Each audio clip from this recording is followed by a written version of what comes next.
মানুষ বানাতে পারে একজন, তিনি কে? খালাকাল ইনসান, তিনি মানুষ বানিয়েছেন। মানুষ বানানোর আবার 3 সিস্টেম।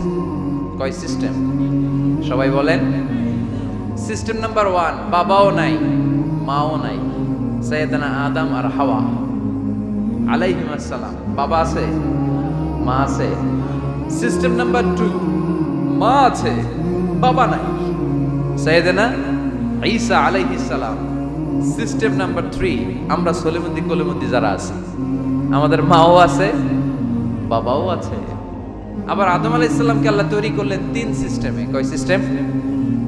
সিস্টেম নাম্বার 1, মাটি নেয়া হলো, যেহেতু খালিকুম বাশারাম মিন তিন, মাটি থেকে তৈরি। এই মাটিটাকে কোরআন বলেছে তিনুন লাযিব, এঁটেল মাটি। কি মাটি? এঁটেল মাটি দিয়ে মূর্তি টুর্তি সাইজ করা যায় না।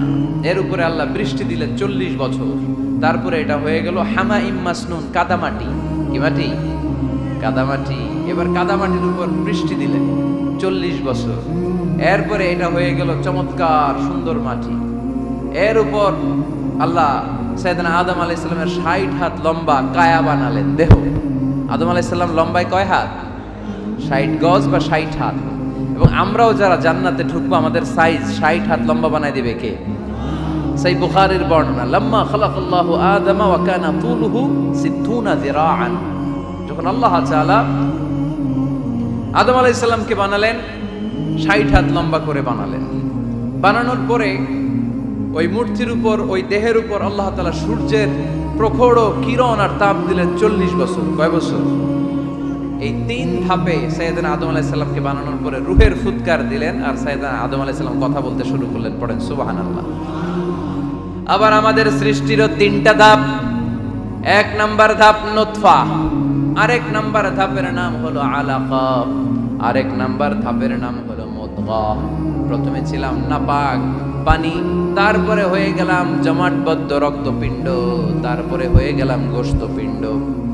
নাপাক পানি থেকে রক্তপিণ্ড হলাম, রক্তপিণ্ড থেকে গোশতপিণ্ড হলাম। মায়ের পেটের ভেতরে, এই গোশতের ভেতরে আমার কঙ্কালটা ঢুকায় দিল কে? এরপর চামড়া দিয়ে আমারে প্যাকেট করা হলো। ফাতাবারাকাল্লাহু আহসানুল খালিকিন। সুন্দর করে দুনিয়ার বুকে আসার তৌফিক আমারে দিল কে? ওয়ালাকাদ খালাকনাল ইনসানা মিন সুলালাতিন মিন তিন সুম্মা জাআলনাহু নুতফাতান ফি قرارٍ مكين ثم خلقنا النطفة علقة فخلقنا العلقة مضغة فخلقنا المضغة عظاما فكسونا العظام لحما ثم أنشأناه خلقا آخر فتبارك الله أحسن الخالقين. পড়েন আল্লাহু আকবার। আমাদের সৃষ্টি শৈলীর বর্ণনা আল্লাহ দিলেন। নাপাক ছোট্ট পানি ছিল মায়ের জরায়ুর দেয়ালে, লেগেছিল জোকের মতো, ব্যাঙের বাচ্চার মতো। আস্তে আস্তে আমি বড় করলাম রক্তের পিণ্ড, সেখান থেকে গোশতপিণ্ড, গোশতপিণ্ডের ভেতরে তোমার কঙ্কাল দিয়ে দিলাম, তারপরে তার উপরে দিয়ে গোশত দিয়ে চামড়া দিয়ে প্যাকেট পড়ালাম। 8 মাস 9 মাস 10 মাস পরে দুনিয়ার বুকে আমাকে নবজাতক শিশু হয়ে দুনিয়ার বুকে আসার তৌফিক দিলেন কে? খালাকাল ইনসান, তিনি মানুষ বানিয়েছেন। তিনি শুধু দয়াময় নয়, তিনি শুধু কোরআনের শিক্ষক নন, তিনি মানুষের সৃজনকারী, সৃষ্টিকারী। এজন্য আল্লাহ বলেন, আমি রহমান, আল্লামাল কোরআন, আমি কোরআন শিখিয়েছি। খালাকাল ইনসান, আমি মানুষ বানিয়েছি। আল্লামাহুল বায়ান, আর মানুষকে বয়ান শিখিয়েছি। বয়ান শিখাইছে কে? দয়াময় রহমান শেখালেন কোরআন, বানালেন ইনসান, শেখালেন বায়ান। দয়াময় রহমান শেখালেন কোরআন, বানালেন ইনসান, শেখালেন বায়ান। ঠিক কি না? তিনি বায়ান শিখিয়েছেন। এই কথা বলার যোগ্যতা দিয়েছে কে? বিষ্ণু ঈসা ইসলাম যে কথা বলতেন, বয়ান করতেন, শিখাইছে কে? এই যে আমরা কথা বলি, বিভিন্ন জন বিভিন্ন ভাষায়, শিখিয়েছে কে? বিষ্ণু ঈসা ইসলাম বলেন, ইন্না মিনাল বায়ানি লা সিহরা, নিশ্চয়ই এই বায়ানের মধ্যে আছে জাদু, বর্ণনার মধ্যে জাদু আছে। কথা বলার মতো, বলতে পারলে মানুষ চাতক পাখির মতো তাকিয়ে থাকে। আছে না নাই? আল্লামাহুল বায়ান, মানুষকে আমি বায়ান শিখিয়েছি, বর্ণনা করার যোগ্যতা দিয়েছি, মানুষের মুখে মুখে আমি ভাষা দিয়েছি। এই যে নানান ভাষায় গোটা বিশ্বের মানুষ কথা বলে, ভাষাগুলোর মালিক কে? ওয়াইদা কিলা লাহুম উসজুদু লিররহমান ক্বালু ওমার রহমান। আল্লাহর হাবিব যখন বললেন এই কাফিরেরা রহমানের সিজদা দাও, ওদের প্রশ্ন রহমান কে? রহমানের চিনি না, জানি না। আল্লাহ বললেন রহমান চিনো না, রহমান জানো না, রহমান কারে কয় আজকে ব্যাখ্যা সহকারে বুঝাই দিব। সুবহানাল্লাহ পড়েন। ঠিক ওই মুহূর্তে আল্লাহ তাআলা আর রহমান সূরাটা নাযিল করে দিলেন। তো এই সূরা আর রহমান নিয়ে আমরা বসেছি। একটা দুর্বল বর্ণনায় পাওয়া যায় কিয়ামতের ময়দানে আল্লাহ তাআলা জান্নাতীদেরকে এই সূরা আর রহমান নিজেই তেলাওয়াত করে শোনাবেন। আমরা আল্লাহর তেলাওয়াত শুনতে চাই কি চাই না? চাই কি চাই না? আল্লাহ যেমন সুন্দর, আল্লাহর তেলাওয়াত, আল্লাহর কথা যেমন সুন্দর, আল্লাহর তেলাওয়াত সুন্দর। আল্লাহ নিজের পরিচয় দিলেন, আর রহমান, আমি হলাম দয়ার সাগর। রহমান মানি দয়ালু, করুণাময়। রহমান মানি the most merciful, the most gracious. তার চেয়ে দয়ালু কেউ নাই। আল্লাহর শুধু আছে দয়া মায়া। ওয়াসিআত রাহমাতি কুল্লা শাই। আল্লাহ বলে আমার রহমত সব জায়গায় আছে। আছে না নাই? আজকে এখানে আসতে পারছি কার রহমতে? ফিরে যাব কার রহমতে? বেঁচে আছি কার দয়ায়? আল্লাহর দয়া ছাড়া আকাশ থেকে এক ফোঁটা বৃষ্টি ঝরে না।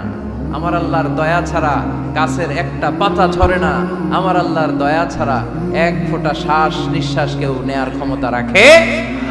এজন্য আল্লাহ বললেন আমি দয়ালু, আমি দয়ার সাগর, আমি মায়ার সাগর। আমার চাইতে বেশি দয়ালু কেউ হতে পারে না।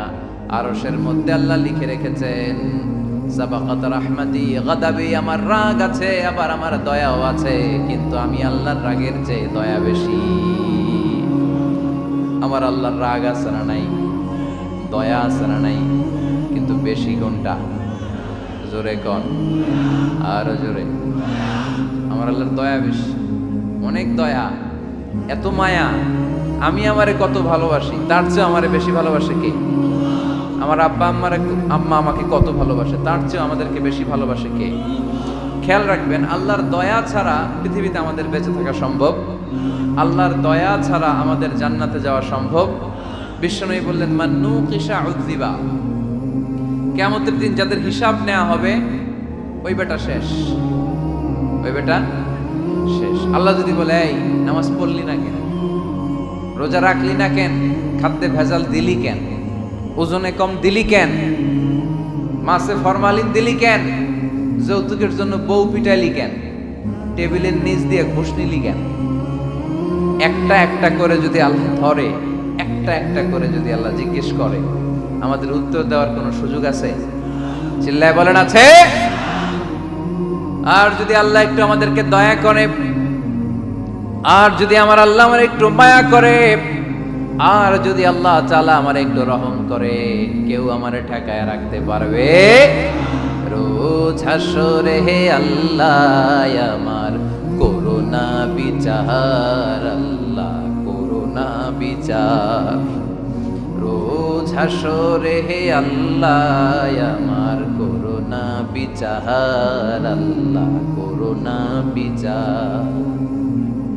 বিচার চাহি না তব দয়া চাহি এ গুনাহগার, করুণা বিচার। আমি জেনে শুনে জীবন ভরে পাপ করেছি পরে পরে, এখন আশা নাই যে যাব তোরে বিচারে তোমার, আল্লাহ করুণা বিচার। পড়েন রোজ হাসরে হে আল্লাহ আমার করুণা বিচার, আল্লাহ করুণা বিচার। পড়েন আমিন। আমরা আল্লাহর বিচার চাই না। বিচার করলে আমরা মাফ পাওয়ার কোনো সুযোগ রাখি না। শুধু দয়া করলে মায়া করলে জান্নাতে ঢুকতে পারবো, ঠিক কি না? এজন্য বিশ্বনবী বলছেন মান্নু কিসা উযিবা। যার হিসাব আল্লাহ তাআলা নেওয়া শুরু করবেন সে হালাক হয়ে যাবে। মান্নু কিসা হালাকা, সে ধ্বংস হয়ে যাবে। হিসাব আল্লাহ যদি চেয়ে বসে, বাঁচার কোনো উপায়। কেউ রহমত ছাড়া জান্নাতে ঢুকবে না। আম্মা জানা এসে বললেন ইয়া রাসূলুল্লাহ ইয়া হাবিবাল্লাহ, তাহলে আপনিও কি ঢুকবেন না? বিশ্বনবী বললেন, না, আমিও না। আল্লাহর রহমত ছাড়া আমি বিশ্বনবীও জান্নাতে ঢুকবো না, তবে সেদিন আল্লাহর রহমত আমারে চারদিক থেকে ঘিরে রাখবে। তিনি দয়ার সাগর, তিনি মায়ার সাগর, তিনি ভালোবাসার সাগর। তার দয়ার শেষ নাই, তার মায়ার শেষ নাই। আপনার পাপ যদি হয় খালের পানির সমান, বিলের পানির সমান, আমার আল্লাহর দয়া সাগরের পানির সমান। আমার আপনার গুনাহ যদি হয় পাহাড়ের সমান, আমার আল্লাহর দয়া আকাশের সমান। আমার গুনাহ যদি হয় আকাশের সমান, আমার আল্লাহর দয়া তার আরশের সমান। এজন্য আল্লাহ নিজের পরিচয় প্রথমে দিলেন, আমি দয়ালু, ভয় পেও না। লা তাইআসু মির রাউহিল্লাহ, আমার রহমত থেকে তোমরা নিরাশ হয়ে যেও না, আমার ভালোবাসা থেকে নিরাশ হয়েও না। ও ময়মনসিংহের যুবক ছেলেরা, কত পাপ তুমি করেছো, কত হিন্দি সিনেমা দেখেছো, কত ব্লু ফিল্ম তুমি দেখেছো, কত মিথ্যা তুমি বলেছো, কত গুনাহ তুমি কামিয়েছো, কত জুলুম তোমার নাফসের উপরে করেছো। জেনে রাখো, তোমার গুনার জুলুম যত বড়ই হোক, আল্লাহর কসম, আল্লাহর দয়া ক্ষমা তার চেয়েও বড়। জায়নামাজ বিছিয়ে দাও, চোখের পানি ছেড়ে দাও, কেঁদে কেঁদে আল্লাহরে বলো, আল্লাহ, আমি ছাড়া এই দুনিয়ায় তোমার কোনো গোলামের অভাব নাই। অনেক গোলাম আছে, কিন্তু তুমি ছাড়া মাওলা আমার আর কেউ নাই। তুমি ছাড়া কেউ আর আমারে ক্ষমা করে না। আমি ছাড়া অনেক বান্দা তোমার আছে, অনেক বান্দি তোমার আছে, কিন্তু তুমি ছাড়া আমার কেউ নাই। এই কথা বলে চোখের পানি ছেড়ে দাও। চোখের পানি ছাড়ার সাথে সাথে গুনাহ মাফ করে কে? চোখের পানির এত কারিশমা, অনুতপ্ত বান্দা যখন কেঁদে কেঁদে চোখের পানি ছড়ায়, তার চোখের পানি চোখ বেয়ে নাকের ডগাবে মাটিতে পড়ার আগে ওই বান্দার সব গুনাহ আল্লাহ মাফ করে দেয়। এজন্য আল্লাহ বললেন, আমি রহমান, আমার দয়ার শেষ নাই। আমি আল্লাহর মায়ার শেষ নাই। আমি হলাম দয়ার সাগর। আমি কি? আল্লাহ তুমি দয়ার সাগর, রহমানুর রহিম, তোমার দয়ায় পূর্ণ আমার সারা নিশিদিন। আল্লাহ তুমি দয়ার সাগর, রহমানুর রহিম, তোমার দয়ায় পূর্ণ আমার সারা নিশিদিন। আল্লাহ তাআলার দয়ার শেষ নেই, আল্লাহর মায়ার শেষ নেই, তিনি মায়ার সাগর। এজন্য মক্কার কাফির মুশরিকদেরকে বোঝানোর জন্য আল্লাহ প্রথমেই যে পরিচয়টা দিলেন, তিনি বললেন, আমি দয়াময়। তোমরা রহমানকে চিনো না, রহমানকে জানো না, আমি মেহেরবান, আমি দয়ার সাগর, আমি মায়ার সাগর। আমার দয়ার কোনো শেষ নাই, কোনো সীমা নাই। চিল্লায় বলেন ঠিক কিনা? এজন্য আল্লাহ প্রথমে পরিচয় দিলেন আর রহমান, আমি দয়ার সাগর, আমি মায়ার সাগর। 2 নাম্বার পরিচয় আল্লাহ দিলেন আল্লামাল কোরআন, আমি শুধু দয়ার সাগর নই, তোমাদের হেদায়েতের জন্য আমি কোরআন নাজিল করে দিয়েছি, যাতে মিসগাইডেড না হও, পথহারা যাতে না হও। আমি দয়ার সাগর হয়ে বসে থাকলে তো হবে না, তোমাদেরকে তো গাইডলাইন দিতে হবে, তোমরা যাতে গাইডেড থাকো to the right way, to the right sense of direction. এজন্য আমি তোমাদের হেদায়েতের জন্য কোরআন নাজিল করেছি, তোমাদেরকে আমি কোরআন শিখিয়েছি। আল্লামাল কোরআন, আমি কোরআন শিখিয়েছি। এজন্য দুনিয়াতেও যারা কোরআন শিখায় তাদের মর্যাদা বাড়ায় দেয় কে? বিশ্বনবী বললেন, খায়রুকুম মান তাআল্লামাল কোরআন ওয়া আল্লামা, তোমাদের মধ্য থেকে ওই ব্যক্তি আল্লাহর কাছে সবচাইতে বেশি সেরা, যে নিজে কোরআন শিখে অন্যরে শিখায়া দেয়। আপনি কোরআন শিখলে আপনি সেরা, আবার আপনি যদি শিখায়া দেন তবেও আপনি সেরা। এজন্য কোরআন শিখানোর চেয়ে শ্রেষ্ঠ কাজ হয় না। আপনি যদি কাউরে শুধু সূরা ফাতিহাটা শিখান, কোন সূরা, ওই লোক যতবার জীবনে সূরা ফাতিহা পড়বে তার একটা পার্সেন্টেজ সওয়াব আমলনামায় আপনার আছে না নাই? আবার ওই লোক যদি কাউরে এই সূরা ফাতিহাটা শিখায়, আবার যারে শিখালে যদি আবার আরেকজনকে শিখায়, এভাবে যতজনকে শিখাবে প্রত্যেকের সওয়াব থেকে একটা পার্সেন্টেজ সওয়াব আপনার আমলনামায় দিয়ে দিবে কে? এজন্য কোরআন শিখবো, শিখাবো, শিখবো, শিখাবো। যারা কোরআন জানি না, কোরআন জেনে মরবো, no excuse will be granted that day. সেদিন কোনো অজুহাত আল্লাহ গ্রহণ করবে না। সব পারো, কোরআন পারো না কেন? সবই তো পারো। হিন্দিতে কথা বলতে পারো, ইংরেজিতে কথা বলতে পারো, কোরআন পারলা না কেন? কোনো মাফ করবে আল্লাহ? না।